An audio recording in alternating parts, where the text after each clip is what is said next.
Welcome to Behavioral Grooves, the podcast that explores our human condition. I'm Kurt Nelson. And I'm Tim Houlihan. We talk with researchers and other interesting people to understand how to find our groove in daily life. And today we are excited to share our conversation with Elizabeth Weingarten, author of How to Fall in Love with Questions. Yeah, Elizabeth's book is a fascinating blend of memoir, behavioral science, and philosophy, drawing inspiration from the Austrian poet Rainer Maria Rilke and his famous advice to love the questions themselves. Yeah, Tim, you love that part. I know that. Oh, we talked about it before even going in. So what makes this book unique is that instead of offering a quick 3-step process to deal with uncertainty, Elizabeth invites us to develop a deeper relationship with the questions that shape our lives. Yeah. In our conversation, we explore how our brains are wired to crave certainty and use as little energy as possible, making uncertainty feel profoundly uncomfortable for us. Yeah, and Elizabeth explains how this biological tendency makes us vulnerable to what she calls ultra-processed information. Those quick, easy answers served up by social media, influencers, and I don't know, today, Tim, you think AI might be serving up some of those ultra-processed question answers? Yeah, there you go. Maybe, yeah. Okay, so we also discuss her concept of questions practice, similar to meditation or yoga, that helps us move from feeling stuck in uncertainty to finding clarity, which is different from finding answers. I'm doing my question yoga. I'm sorry. All right. And perhaps most insightfully, Elizabeth shares how learning to love our questions isn't just about dealing with the external uncertainty that we all face, but about deepening our relationship with ourselves. And I thought that was a really cool piece of this. Yeah. Elizabeth's background is equally fascinating. She's part journalist, part behavioral scientist, and she has served on the board of Behavioral Scientist magazine. By the way, if you are not subscribing to Behavioral Science magazine, check it out in the link in the notes because it's fantastic. Her work encourages us to use questions as an internal GPS to better understand who we are. Sounds like finding your groove. That does. A little bit like finding your groove there. And if you've ever felt uncomfortable with uncertainty or found yourself anxiously searching for answers to life's bigger questions, I don't know. Do we ever do that, Tim? I don't know if we ever do that. Yeah. Yes. Well, then this conversation will give you new tools to approach those feelings and to maybe answer them. Maybe at least I get the right questions, right? Getting the right questions is important. One last thing we want to call attention to is that Behavioral Grooves, drum roll please, was named one of the top behavioral science podcasts by FeedSpot. Yes, we are number 2 on the list. Number 2. We're number 2. We're number 2. And we're very pleased to be in such fine company. Also, if you are not using FeedSpot to curate your podcast, you should check it out. Start now. They do a great work on curating top lists of podcasts that will save you time and reduce your uncertainty. Like how we got that little uncertainty thing. Good play. Yeah. We've got a link in the notes again to help you navigate there easily with certainty. So right now, we encourage you to sit back and relax with a fine pour of Loving the Question wine, perhaps while listening to Steely Dan or Chappell Roan, which are 2 of Elizabeth Desert Island music picks, by the way. Okay, as we welcome Elizabeth Weingarten to Behavioral Grooves.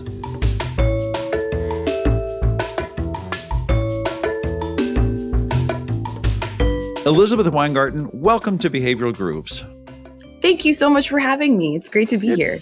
It is so great to have you here. We have such great backgrounds. Like, we need to be doing this over a cocktail, I feel like, in some cool spot in Mill Valley. But that's just my dream. Okay, let's start with a speed round. Let's actually just find out, and I'm already getting produced. I'm being overproduced already. Coffee or tea? Definitely coffee. And I will tell you, I had a long period of time recently where I could not drink coffee. I was pregnant, and it was this weird aversion that I had. And I just couldn't even smell coffee. It made me want to puke. And it was one of the saddest periods of my life because I love coffee and I was like, oh, what am I doing? And so now I'm kind of like back in coffee mode since I had my son, and it feels so good to be back. So, oh my gosh, I've never heard that the lack of coffee making a sad part of our life. But yeah, I can see it. One I of can see the that. best answers to that question ever. Yeah. Yes. And I am not overproducing you, Tim. I am sorry. Totally, You can 100%. I make a suggestion here, and you can disregard it. You always disregard it in the past. So I don't know why all of a sudden you're like making this. All right, second feed around question. Sorry, Elizabeth, we have our little tit tat that we have to go back and forth. Are you an early bird or a night owl? Early bird. Early bird. Although, you know what, frankly, I more of an early bird, but kind of like neither, because I just like to sleep. And especially, and I'll say another thing that will tell you again, like where I'm at in my life, but my son is 7 months old, and he just started sleeping through the night, kind of mostly. And so what I've realized is my ideal schedule is like bed by 10 and up, it's 7 or 8, which maybe is early for some people. But I really like to just get sleep on both ends. So that's ideal. So you're more of just a sleep person as opposed to early bird or night owl. It doesn't matter. Hey, just give me 10 hours and I'm good. There you go. Exactly. Okay. But, more so recently, it's been waking up pretty early and, trying to get to bed as early as I can. But late at night, I'm definitely I'm not as sharp, and I don't have enough. So I think probably more of an early bird.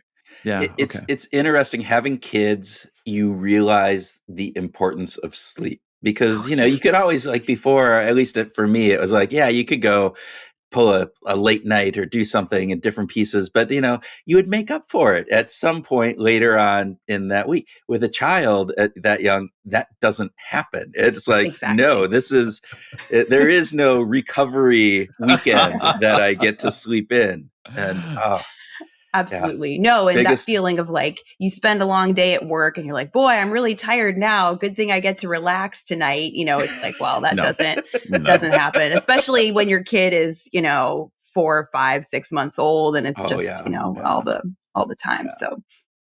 Okay. Turning towards the book, still in the speed round though, peaches or pawpaws, which make better questions? I love that. So for folks who have not yet read the book, you're referencing a framework for questions that I introduce early on, because when we talk about questions, right, it's you can think about any sort of question in your life, and it's a little bit overwhelming to think about what are the types of questions that we're talking about when we talk about falling in love with questions. And so peaches are questions that are kind of answerable on a short-term timeline. So they're kind of the questions that ripen quickly, right, into the fruits of an answer. And that's a question like, will I get the job, right, if you're applying? So you find out pretty quickly, right? A pawpaw question. So pawpaw fruit and pawpaw tree, it takes the tree 5 to 7 years to actually produce the fruit. And so these are questions that are kind of longer timeline. They're answerable eventually, but you don't get to that answer for a longer time. So maybe you're wondering if you're in the right relationship, if this is the right relationship for you. Maybe you're wondering if this is the right career choice for you. You switch to a different job. And I think it's hard to say kind of which one I prefer. But I think probably since I'm a human, I prefer the peaches because you get the answer faster. And, it's hard. It's hard to exist in uncertainty for longer, right? So, So like 7+ years of determining whether or not a co-host on a podcast is a good fit would be a pawpaw question, right? Exactly. It could even be, and this is kind of getting to the other part of the framework, it could even be a heartwood question. And so heartwood, those are the questions that, and this is all, based on, as folks can maybe tell, parts of a fruit tree, right? So the heartwood, these these are the questions that stay with us across our lives. Heartwood is the part of the tree. It's at the center. It really gives the tree its security and stability. And the tree never loses or changes that heartwood. It just evolves as the tree grows. So it could be a question that's with you forever. Yeah, I think it will but be. Kurt, did you hear the stability, the security and stability part? Okay, which actually leads right into the last of the speed round questions, which is this: do you believe it to be true that questions take a long time to answer can be the most rewarding part of our lives? I think that is absolutely true. I think, when it comes to things that we find to be most rewarding and meaningful, generally those are the things that take a little effort and take a little time and work, right? So I think the same goes for some of these big, deep questions that can be really hard to carry and hold. But ultimately, when you give them the time to ripen, to kind of open up, or, maybe they're just kind of with you as your companions, that can be the most rewarding, most rewarding parts of your life. Yeah. Well, Tim, we got that going for us. So there you go. We are talking with Elizabeth Weingarten, the author of How to Fall in Love with Questions. And it's, you're amazing. You're part journalist, you're part behavioral scientist, you're part Rilke. I don't want to say enthusiast or fan, but scholar. There's just all kinds of stuff that's packed into this book. And I'm kind of curious about what was the most surprising, so you've got a lot of all this knowledge packaged up in that brain of yours. What was one of the most surprising and amazing discoveries that you made while you were researching the power of falling in love with questions? It's a great question. And I think, for me, as I was researching this book, and, the intention in this book is really to help folks develop a different and better relationship to uncertainty in their lives. And it came for me out of a period of great uncertainty, which we can talk, more about potentially later on. But I had kind of started in on this journey after I read some of the Rilke that you're referencing. And Rilke states the book that I use as a jumping off point is Letters to a Young Poet. And in this book, Rilke is very famously, he's an Austrian poet from the 1900s.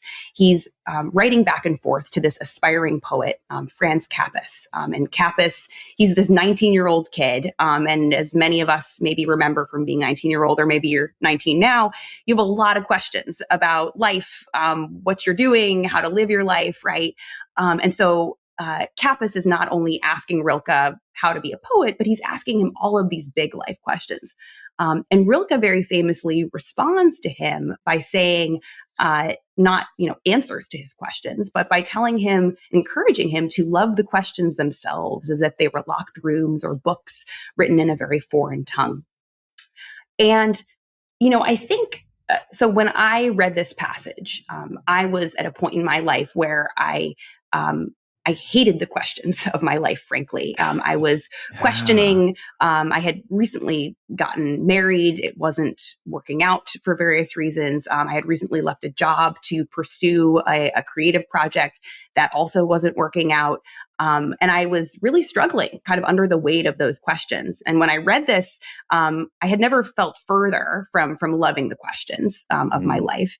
And I'm going to bring it back to what you asked about, this kind of surprising element, because when I read that passage, I was struck by it for many reasons. One, because it felt decidedly different from what I think is a lot of the advice that you see in self-help, pop psychology books, which is, well, you're struggling, just embrace uncertainty, right? It's like, oh, that's all I have to do, just embrace uncertainty. Oh, well, there you go. Check. That's easy enough, right? Nailed that. Nailed it, easy. And what I love about this is this idea of loving questions. You kind of have to know a little bit more about Rilke to appreciate this, but Rilke in other parts of Letters to a Young Poet, writes about love as the most difficult thing that we'll ever do in our life. And to love another human is being really the most difficult task we have as people. He happened to be expert at that, actually, the difficulty. Yes, Yeah. right, exactly. Yeah. But I think, bringing it back to the surprising part, I was struck by how much I went into this journey thinking um, loving a question was loving something almost kind of external to me, right? That like my relationship, that uncertainty was this big thing out in the world, this kind of tornado, this scary threat. And I had to love this thing that was external. What I discovered in my quest journey, whatever you want to call it, was that actually loving the questions and loving uncertainty was far more a reflection of my own relationship to myself. And so that to me was really the biggest surprise and biggest kind of insight as I went through this. We've had a number of guests on who have talked about uncertainty or our cravings for certainty, right? And there's an underlying human desire to have that closure, to get that answer, as you said. I the peaches because I get the answer shorter, right? And I that's what we like. We like to know. We don't like living in that ambiguity of the unknown and various different things.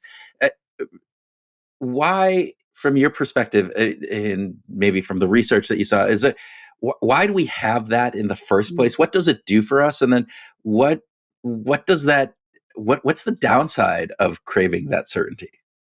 Yeah. So the research is pretty clear on this, and we crave certainty in part because our brains are wired to want to use as little energy as possible in any given moment. And this was a really smart adaptation when food was scarce, right? And it was, we wanted to be sure that we were using our energy in the wisest way. But this is what's known as selfish brain theory, right? So it's we're just trying to use as few resources as we can in any given moment, and uncertainty means that we're going to have to use more cognitive resources. It's just more taxing, and so for that reason, uncertainty can feel really aversive. It's this thing that we really just kind of want to get rid of at a biological level. But this is something that really makes us, what I've found, far more vulnerable to what I talk about in the book is just kind of this industry that's been built around providing fast, easy answers to our questions, right?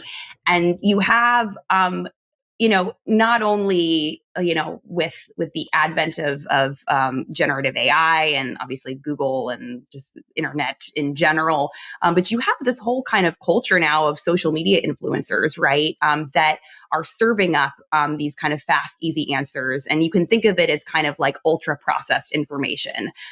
Maybe it starts off as being something real, but then it gets kind of stripped of all of its nutrients, and it's kind of served to you through a vending machine, and there you have it. You have your three ways to be happy. That's it, and you don't have to really do any other exploration. And so I think it really makes us vulnerable. This kind of tendency that we have to want certainty, to this entire industry that has been developed around feeding that urge and that desire. When you were describing it, it reminded me of Twinkies. Yes. Like I'm sure that in the manufacturing of Twinkies, there's probably some natural organic foods. Twinkie's probably not the best description there, Tim, because I don't know if that is true. But yes, and maybe Oreo cookies or something like that. There you go. Oreo cookies. Well, and the interesting thing is that when it comes to Oreos, like we would sort of naturally reach a capacity of say, I don't need any more Oreos. There'd be some sort of, okay, I've had enough Oreos now. Kurt is our resident Oreo expert. I don't know if there is a saturation point for me on Oreos. So I'm an outlier though. For so most people. But when it comes to like this craving for certainty, it seems to be unlimited.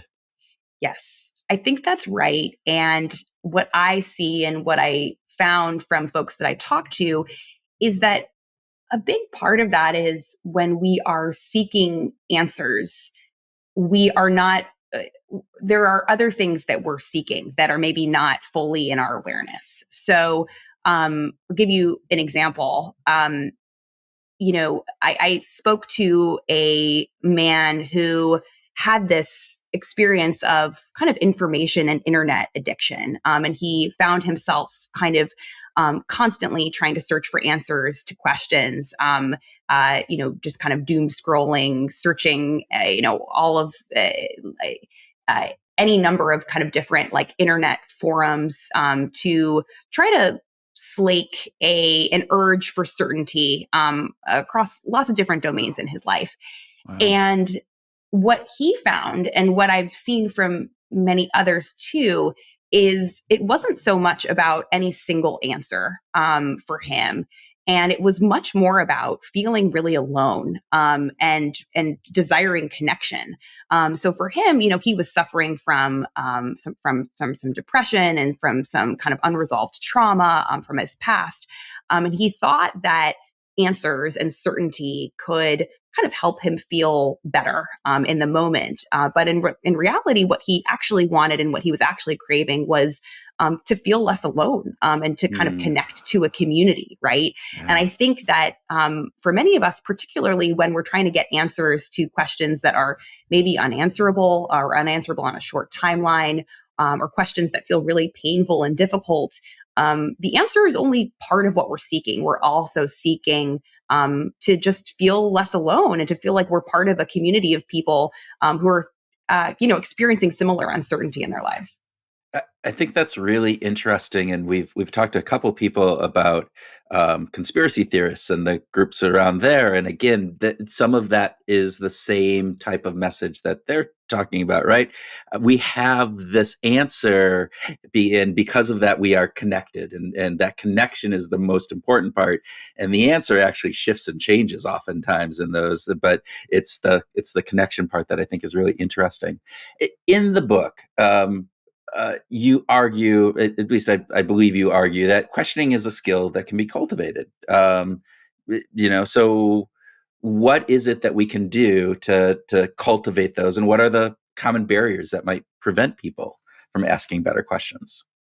Yeah. So I think, one of the things that I encourage folks to do, particularly if you are feeling like you're kind of stuck in uncertainty in your life, maybe there's a question that's hanging over you. I created a questions map in the book, and the intention is to help folks build great. You've got it right there. It's kind of part art, part science, and the intention is to help folks create a questions practice. And the easiest way to think about a questions practice is, well, it's kind of whatever you want it to be, right? I'm not going to sit here and say, this is exactly what it is, and here's the answer, right? Here's There's the not like a steps. three-step process. Right, exactly. Right. I am, I'm not going to tell you what it is for you, but I can share a little bit of guidance, right? If you're like, what the heck is this? What do I do? And the basic idea is, there are lots of things in life that we have to practice or we want to practice, meditation, right? Yoga. The idea is it's something that you come back to again and again. And it's not just about the thing itself, right? For yoga or meditation, it's not about necessarily the always about the poses itself or about the getting perfectly in tune with your mind or the present. It's more about some of the other benefits that you might get from the practice. And with a questions practice, I think one of the most important parts is to use it as a way to first and foremost to get a little bit of awareness around why are you feeling fearful or anxious or uncomfortable in the first place, right? Because I think that sometimes, and this is kind of maybe the first step of cultivating that skill of questioning, sometimes we're not even aware of the questions that are maybe, running our lives at the moment, right? All we know is we feel really anxious. And we don't even know why. And I had this experience recently myself. and this, again, just because you write a book doesn't mean that you are all of a sudden an expert or perfect at something, right? No, you are. You are. Yeah, right. I know totally everything now. Yes. I had this realization as I was preparing to do conversations like this one, right? When after you write a book, you have to, and you have this great opportunity to talk to folks about the book. But for me, I was starting to get really nervous about it. And I realized, I was kind of like, why am I so anxious about this? And I realized that part of it was because I was trying to kind of answer this question subconsciously of like, how do I be perfect at this, right? And this is another theme in the book, kind of perfectionism and I'm a recovering perfectionist. And this question of like, well, how do I do this perfectly? Was making me really stressed out. And I reflected on it and I was like, this is interesting. This is pretty par for the course for me. I do this in a lot of areas of my life. But what I did through this kind of questions map, which is really a series of prompts to help you get curious about the questions that you have, kind of take action a little bit on what you might want to learn or find out about this question. But fundamentally, a big part of the questions practice and the questions map is trying to understand, is this the right question? Do I want to be asking a different question? Is this a question that's kind of opening up possibilities for me, making me feel better? Or is it a question that's making me feel really constrained and stressed out and like I have to go in one direction? And so for me, that really wasn't the right question. And so I started to ask myself, well, what's a different question? And the question that I've been asking instead is, how do I enjoy and learn from this time period that I'm in? What would that look like? And so, I think those are some of the ways that, I think I've thought about cultivating that skill of questions, and that I try to provide some of these kind of practical prompts and tools in the book for being able to do that. So the questions, to a certain degree, from the description that you just said, and kind of in the book too, it's almost a mindset perspective when you think about like the questions we're asking are setting our mindset to focus in on that. Am I oversimplifying that to a certain degree? No, I think that's right. I think it is a different mindset. It's a different way of approaching the uncomfortable feelings that you're facing. And I think a big part of it, and I talk in the book about kind of the core elements of a questions practice, and the kind of first one being curiosity, and being able to approach your questions, especially the painful ones, with curiosity, and how you start to do that. But it's also about conversation, community, and commitment. So those are the other key elements of a questions practice. But indeed, I think there is a mindset shift that happens in that time period of, in between. I feel this discomfort because I'm not certain, and then that rush to see, kind of seizing and freezing on a fast, easy answer, right? And one thing I'll bring up from the research is there's a researcher, Ari Kruglansky, who came up with this concept called the need for closure, right? And the need for closure is essentially, how comfortable are you in that space of uncertainty and ambiguity? How much do you feel like you need answers, and how fast do you feel like you need those answers? And so I think that it's that mindset shift that kind of happens in that space, in between the discomfort and the kind of, I need an answer and I'm just going to seize and freeze on this one that I found. Hey, this is Kurt, and we want to say thanks for listening to Behavioral Grooves. And we hope that you're enjoying this episode, but it feels a little bit one-sided. You're hearing from us, but we're not hearing from you. This is Tim, and we have two suggestions to remedy that. The first is join our Facebook page and engage with us. We want to talk with you. We want to hear your perspectives, and hopefully our Facebook page might be the place to have some of that interaction.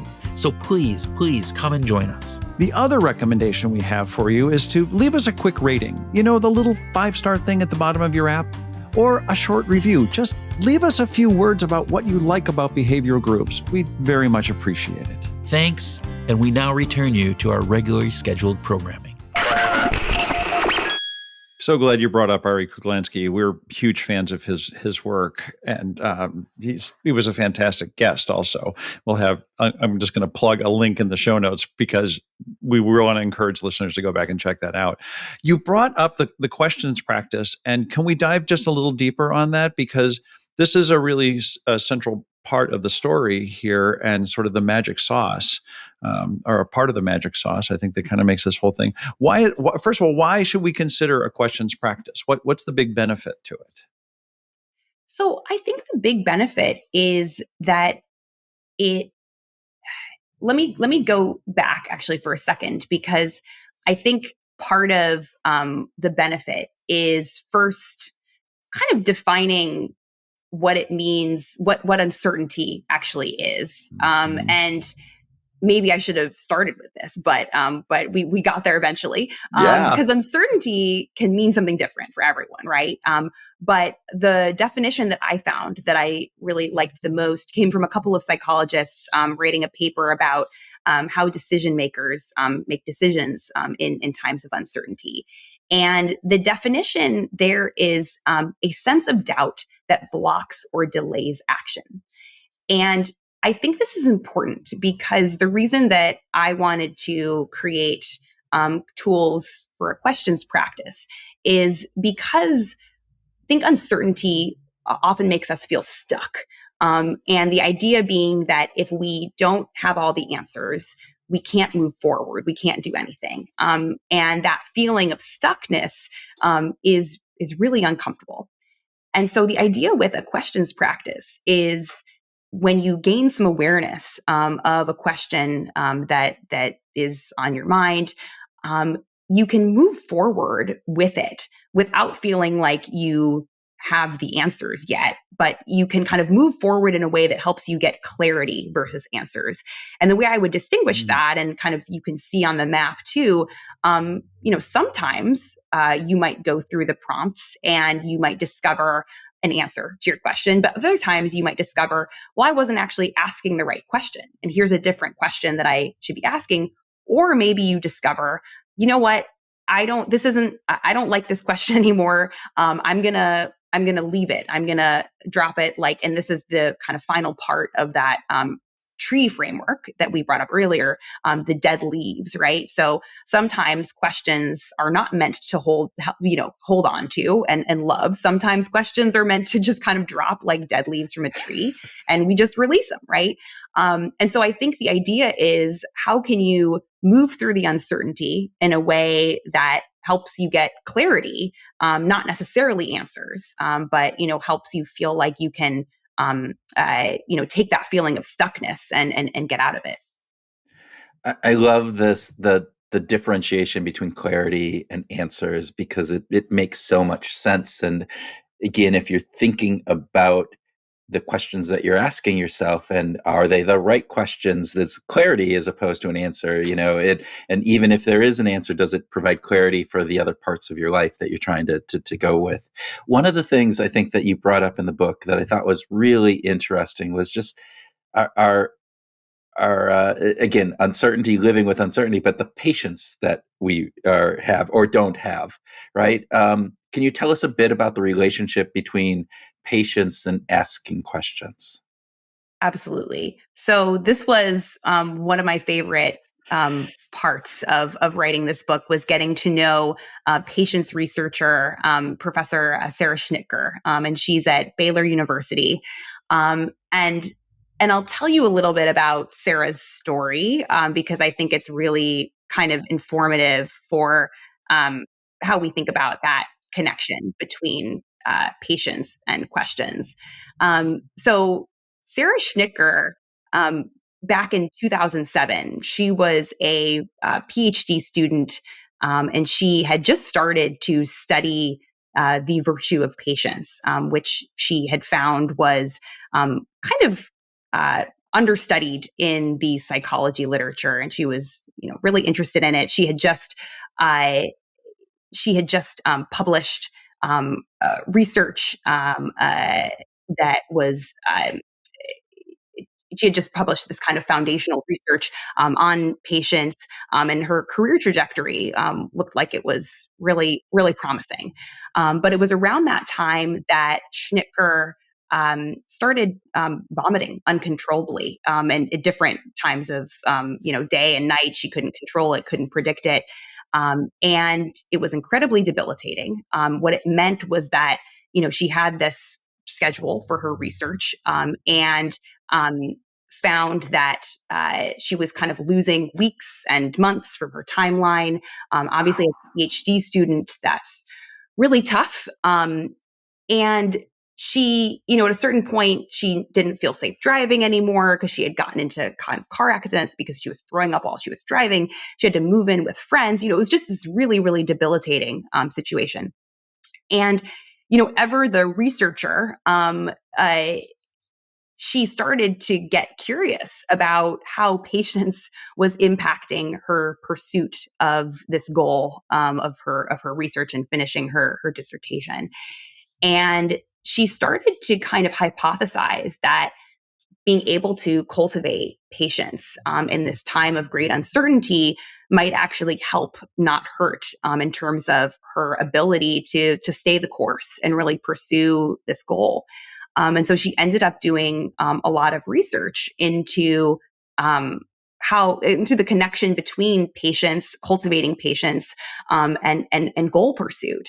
And pursuing goals might sound different than asking questions, but in many ways, it's a similar thing when we think about these long-term questions, right? That we have a long-term question, and the kind of goal of maybe getting clarity or an answer is not unlike another like kind of project that we might have, or another aspiration that we might have in our lives. And so the idea being that it takes it takes patience and kind of the cultivation of patience in our lives to be able to kind of endure and sit with a question that might have a longer time horizon. But the idea behind cultivating patience is that it helps us to kind of live better during that time of uncertainty, and to kind of bear the challenge of that time with kind of some of these kind of the tools that Schnitker lays out in her research. Well, and to some degree, Elizabeth, it kind of feels like all of these questions are like paths that can lead us to understanding who we are, to sort of a know thyself kind of a position. Is that a fair way of thinking about it? I think that's exactly right. And I found really clearly that questions and this kind of questions practice are kind of like an internal GPS. So, you can think of these questions as really leading you back to these foundational questions of kind of who am I? What do I actually want? What do I need? And that's why kind of bringing it back to something we were talking about earlier, our relationship to uncertainty is really our relationship to ourselves. And so, when you have a deeper relationship and more awareness of these questions that you're asking and the questions that you want to be asking, ultimately what you're doing is you're forming a closer relationship with yourself, and you're getting you're more patiently pursuing that relationship with yourself. I think and that's hard, right? Because I think we all feel like, well, shouldn't I just know myself already? Why does it take me so long to get there? But I think it's all connected. Yeah, we should. And I think it's funny that we have so many of these shoulds in our lives that really kind of don't really hold up. But but we should know ourselves is a really common misconception, because knowing yourself is really hard. It is. It's hard. Sarah, I mean, Tim talked at the beginning of the episode, kind of your background and bringing in these different aspects and various different pieces. But, we're focusing on behavioral science. So from your perspective, what is the connectivity with that connective tissue between behavioral science and falling in love with questions? I mean, is there research that says this is really good? What's that connectivity there? what's the connectivity there? So I think what I've tried to do with this book is bring in research from a lot of different areas to uh, inquire about this kind of central question of the book. How do you fall in love with questions? Is it even possible to do that? Trying to kind of unpack what does that look like across different domains. And I think the short answer to your question is there one piece of research or one body of research that answers this? Not exactly. What I found is that there's a tapestry of research to pull from, including the patient's research that we were talking about, including need for closure, and Ari Kruglansky's research, including the kind of the biological underpinnings of our need and drive for certainty and aversion to uncertainty. And there are other kind of parts of research that I draw from that I can get into a little bit too. One of the things that was really interesting for me in developing the questions map and the questions practice was this idea of mental navigation. And this is based on neurological research showing that we use the same brain regions to navigate both mental space and physical space. And by mental space, I mean kind of the relationships between ideas, memories, thoughts. And I spoke to one researcher who wanted to understand the role that spatial metaphors might play in the self-discovery process. So he looked at how much people use spatial language across therapeutic conversations, podcast recordings, and movie dialogue, and found, a significant increase of the use of spatial metaphors in therapy sessions, suggesting that, the process of mental navigation is critical to therapy and critical to understanding kind of how that process of introspection can help support us. And so to me, that was a really interesting connection into, if we're looking for that ability to navigate space, in both contexts, why not kind of create a map to help us kind of navigate both mentally and kind of physically in a way, the uncertainty in our lives, but kind of making that connection more explicit. But all of this is to say, I think there are pockets of research kind of across the behavioral sciences that help us understand kind of the answer to that question. But a big part of why I drew on stories, kind of journalistic stories, and also the stories of Rilke, and kind of brought in, there's a whole section of the book on Zen koans and kind of Zen practice, is because I think, we have to have humility as in the applied behavioral science world that not everything can be answered through scientific research. And sometimes, it helps to have kind of a tapestry of different ways of knowing and different kind of forms of knowledge to help us get at such a big question and such a big topic. That was beautifully said, Elizabeth. Thank you. And the book resonates with us because we talk a lot about finding your groove. We think that the idea of finding your groove is not a 3-step, process. That it's actually a little bit more complex than that. Yes. That it might take a variety of different things, kind of compiling together. This amalgam is kind of where we think that we do get to find our groove and live in our groove and stay in our groove. And I'm curious what you think. What is it in your life that helps you find your groove? I love that question. I think, and this goes back to one of the lessons from the book as well, but it's really the people in my life. I think maybe it's a combination of things, but it's that is the strongest influence on my ability to feel like I'm in the groove or not. Wow. I would hence you wrote a lot about relationships, your own personal relationships in the book. So yes, yeah. exactly. And I think it's, acknowledging that, yes, your relationship to yourself is fundamental. And there are things that I do to try to strengthen my relationship with myself. I think as a writer, writing is essential for me to be able to process what I'm thinking and feeling.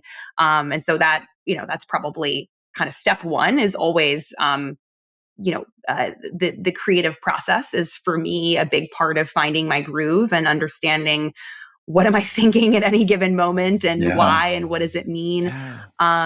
And then physical movement is a really big part of it for me too. Feeling good in my body, but really, without the most important relationships in my life, a lot of that isn't. It would have far less meaning, and so it's hard to separate relationships from those aspects too. But I would say, kind of the creative piece, the movement and relationships. Those are the three things that really help me find my groove, and perhaps not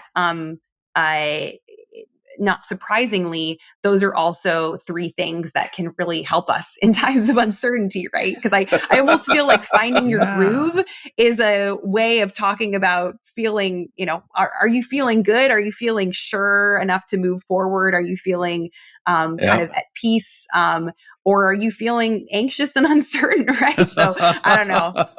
I'm seeing uncertainty everywhere these days, but that's Elizabeth, it's really interesting you talked about the relationships as part of that groove, and it just brought to mind for me this aspect of I have to travel oftentimes for work, and I go to some really cool places, and yet there's a missing piece of that if I don't have my loved ones there. It's like, yeah, I can admire the beauty and be enthralled by whatever the place is, but without having that person to share it with, it lacks some of that groove aspect for me, that being like, yeah, this is the moment I just want to stay in. It's like, no, I want this moment, but I want to bring this other person into this moment, because that would make it that much better. I completely agree with that. And I've had that revelation on trips too, where I'm like, everything is, and it's those moments too. And I think especially now that life has become a little bit more chaotic as a parent, where it's like everything is perfectly controlled. I've done my morning workout. I have this coffee, like everything is as I would like it to be. And yet there's something a little empty about that. Right. Yeah. And so it's like, maybe the equivalent, if we're talking about music, is like kind of the jazz that we all need, to appreciate our lives, versus like the song that's a little bit less improvised. But I feel the exact same way, and I think it's so crucial to kind of recognize that, particularly in the moments where you're like, oh man, this person is driving me crazy, right? It's like, that's part of it, that's part of the groove. That's part of the overall piece. Yeah. What a great segue to get to our discussion about music. And by the way, I love the metaphor, love jazz and improvisation as a metaphor for life. Just absolutely adore that.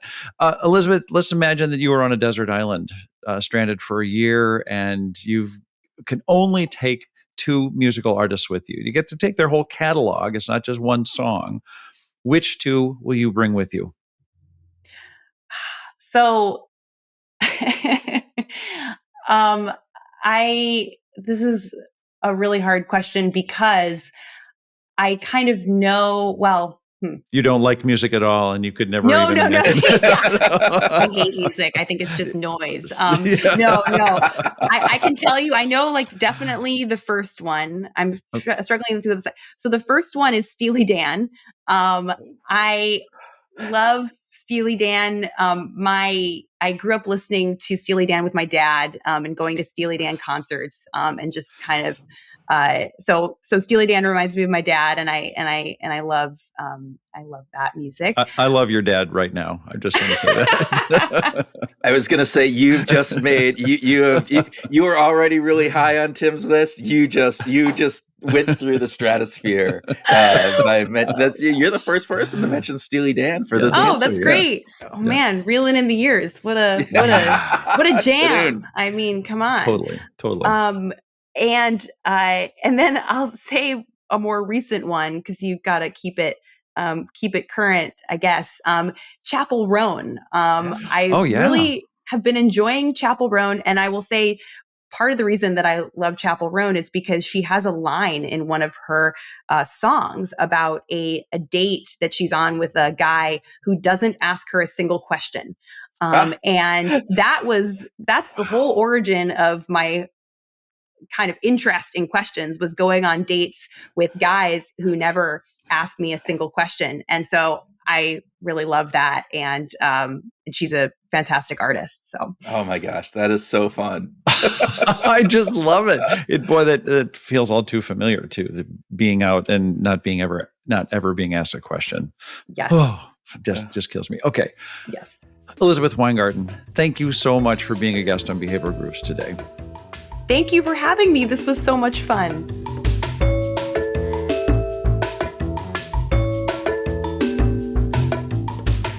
Welcome to our grooving session where Tim and I share ideas on what we learned from our discussion with Elizabeth, have a free-flowing conversation, and groove on whatever else comes into our questionable brains.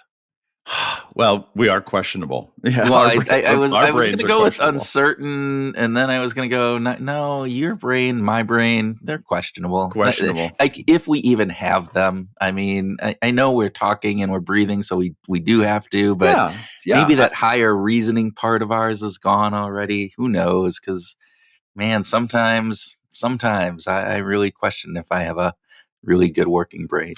So you do follow the questions, even whether or not you have a brain. There you go. See, you still, your brain, it might be horrible, but you still question. You still have questions. All right, Tim. Yeah. All right. True. What do you want to groove on with Elizabeth here? Well, I'm fascinated by so much. First, I love Rilke. I started reading Rilke when I was in high school. And okay. All right. We got to just stop there. Hmm. Who starts reading Rilke in high school? All right. I did. I don't know. Maybe I'm an N of one, but I doubt it. I'm sure I doubt if you're an N of one, but you are in a very small subset of people. I mean, I think Rilke is, I've heard of Rilke. I think I might have read Rilke once or twice in like a quote somewhere. But, this is why I like hanging out with you. Because I'm so weird. You're nerdy in that way. You're nerdy in that good way of liking Rilke from being in high school. That's cool. Rilke serves like a part of the artist's lexicon, like Diary of an Artist as a Young Man, from James Joyce. Like these are really cornerstone works, I think, for people who have an artistic bent.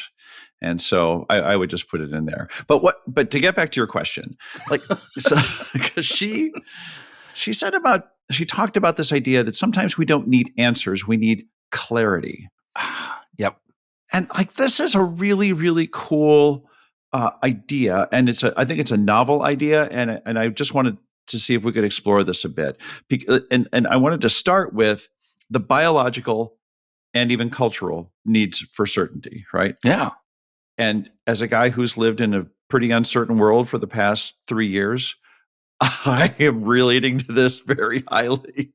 But I want to start with just reinforcing this idea that our brains, we're cognitive misers.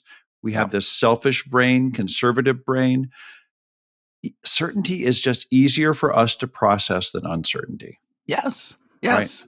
So there's a good reason for us to have that inclination. So I just want to start by saying, I don't want to shame anybody. It's okay to crave certainty. It's natural.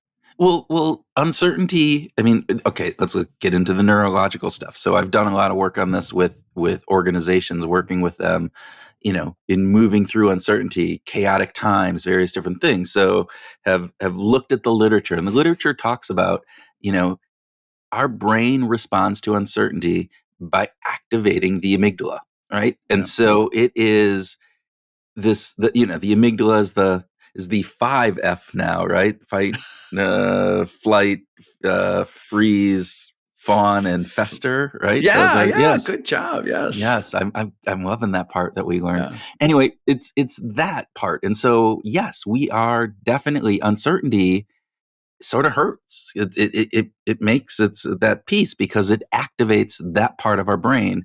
And so, it's hard. Yeah, and that's okay, right? When we're trying to figure things out, we know how it kind of hurts. Like when you're solving math problems for the first time, like that feeling, right? Of it literally kind of hurts your brain. Like you're trying to solve for something, I and thought math just hurt regardless of whether or not it was first time or last time. It just math is painful. no, I think that that's pretty natural for everybody. Well, maybe Right. not. I don't know, but No, I don't think so. I think some people really enjoy math, but they do. That's yeah, true. they're like you and Rilke. There you go. That could be the case. So, but I think that also gets to this idea that we have trouble uh, dealing with the cognitive dissonance of that uncertainty, right? And Yes. we know from psychology that holding these two things in opposition in our brain is really challenging, Yeah. right? Yeah. Yeah. I've personally I've wrestled with questions of faith for 20 years, and it's not just all yes or all no kind of thing. I still like delving into the question, in part because it doesn't impact whether or not I'm going to eat or sleep or earn money, but it does it is a question that I think that is good to keep as a question, not as I have the answer. Right. And well, we'll get to that part, right? So, and then I also think, and Elizabeth talked about this, right? There are cultural pressures and this idea of getting instant answers, as we talked about it's like Google, AI, social media. It's all right there, right now at your fingertips. How many times have you recently, like you're at dinner and you have a question and oh, well, we'll pull out the phone and we'll get the answer right now. Oh And that's what we God, do because too it's too many there. times. Yeah. Instead of sitting there with the question, instead of sitting there thinking about, oh, who was that? That means from simple questions of who was that simple or who was the player that was on the Timberwolves, last year that I can't remember his name versus and to what's the answer to the eternal question of does God exist, right? There you go, and we can Google both of those. You can, right. Is it really, I guess a question that I have is how satisfying is it just to always just be able to Google the answer? In some ways, it's like, oh, check that off the list. But did we really learn anything? Did we actually, are we better? Like to get back to Elizabeth's question about do we have a better relationship with ourselves by just coming up with that super quick answer? I'm not so sure. Well, it's right. Sometimes you don't need the answers. You just need clarity. That was the part that I think is really keen on this. Yeah. The idea that answers aren't necessarily, as you said, satisfying sometimes. Sometimes the piece is just sitting with the question and clarifying, is this really the question that I'm answering? Why am I asking this question? What will I get when I get the answer? What will be the way that I am in the world now because of this? Yeah. And that's a deeper reflection. It is. I wanted to ask you in this idea of applying this stuff into work. You do a lot of work with leaders in Yeah. big corporations. You work a lot with leadership. Um, where do you think uncertainty fits in the leadership lexicon?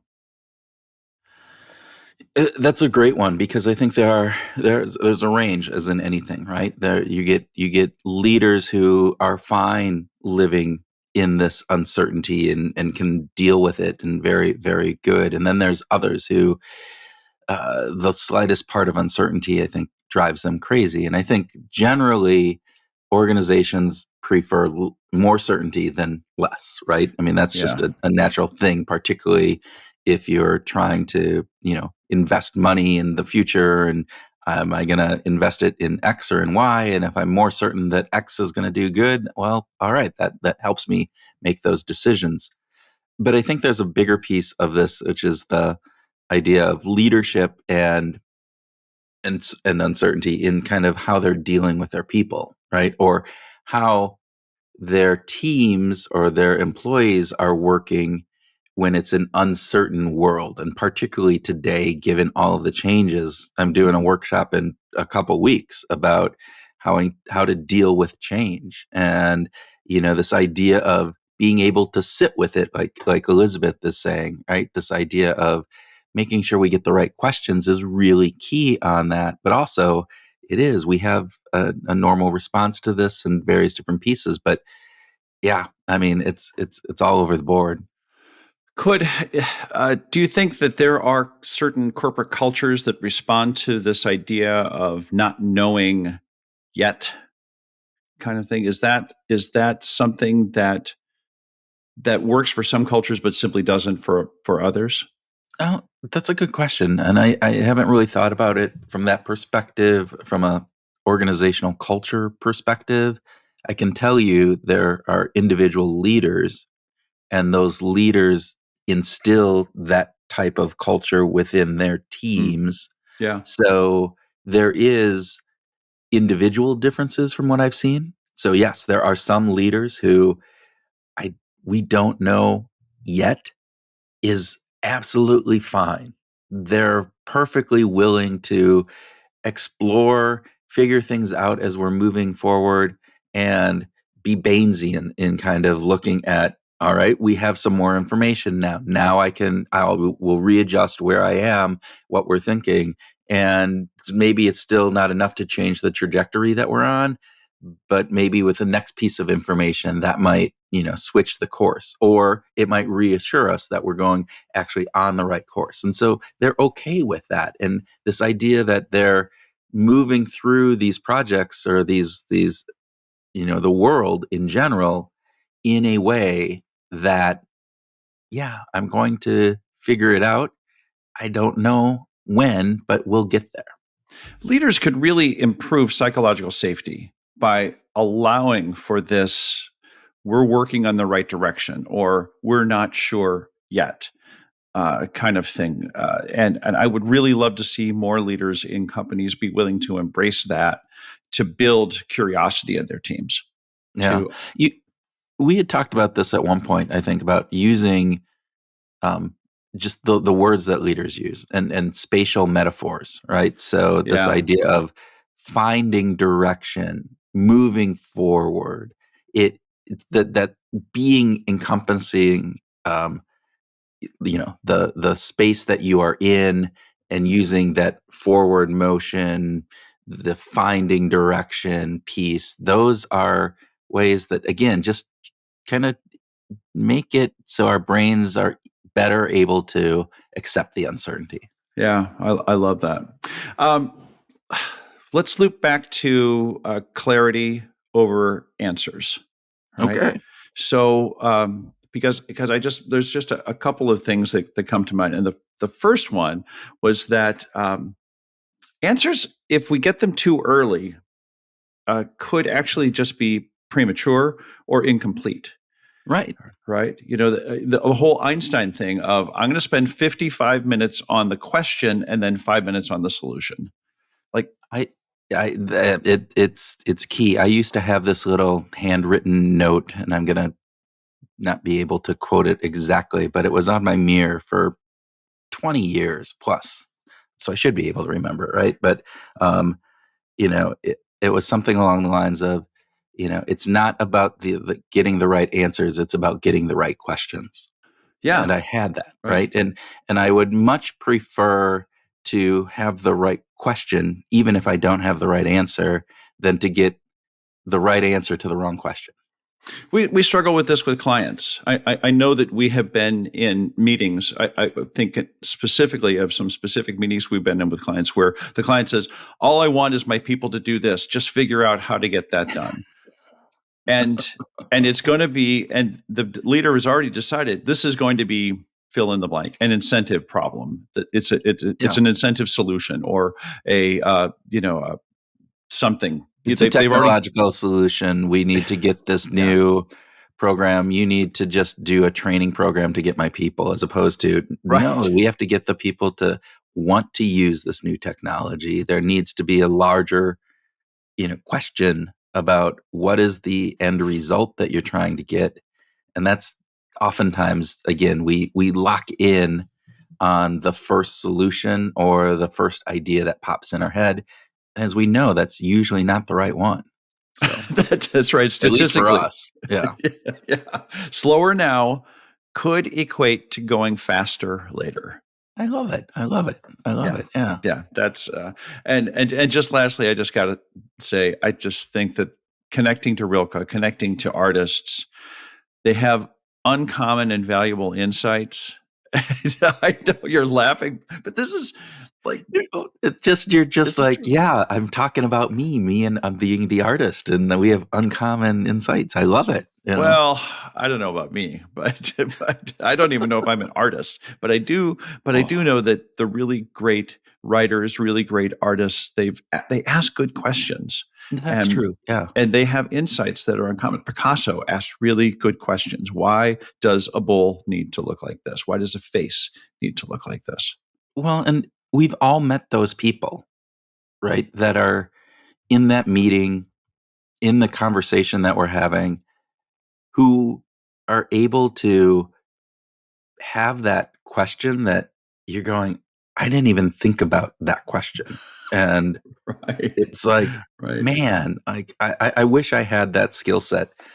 Being an podcaster too, it'd be really great if I had that, and being able to ask questions to our guests. But Get the Golden Question Award. Yeah. the Golden Question Award. Well, all right. We're not going to get the Golden Question Award. At least I'm not. So I think, are we done? Do we need any other areas we need to talk about? I don't think there's anything else we really need to cover, but I do want to reiterate gratitude to the feed spot folks for putting Behavior Grooves not just in the top list, but number 2 in behavioral. We're number 2. We're number 2. I know. We came in second. Yes. Woo. Who wants to be first? Come on. I mean, that's a good question. Who wants to really be first? Totally You overrated. like to be like the you don't have all the pressure then, right? Yeah. All right. No, in all honesty, we are very appreciative. Thank you to the FeedSpot folks. And by the way, next week we'll be exploring the super cool idea of changing your personality. Now, that's a really big question. Whoa. Can you change your Can personality? I change my personality, or do I want to change my personality? I mean, do I like who I am as the way I am, or would I rather be a little bit more, outgoing, a little bit more extrovert, or would I rather be a little more conscientious, right? So, and we're going to be doing that with a researcher and journalist who tried. And Wow. maybe, I don't know, did they succeed? Maybe they did, but they tried to do just that, change their personality. But maybe. Because they wrestled with the question. They started with. They wrestled with the question. All right. Well, this should be a good conversation with Olga Kazan. We just want to encourage folks to listen next week for that. And we encourage you this week to use some of Elizabeth's great reminders to keep these questions going and use them as you go out to find your groove.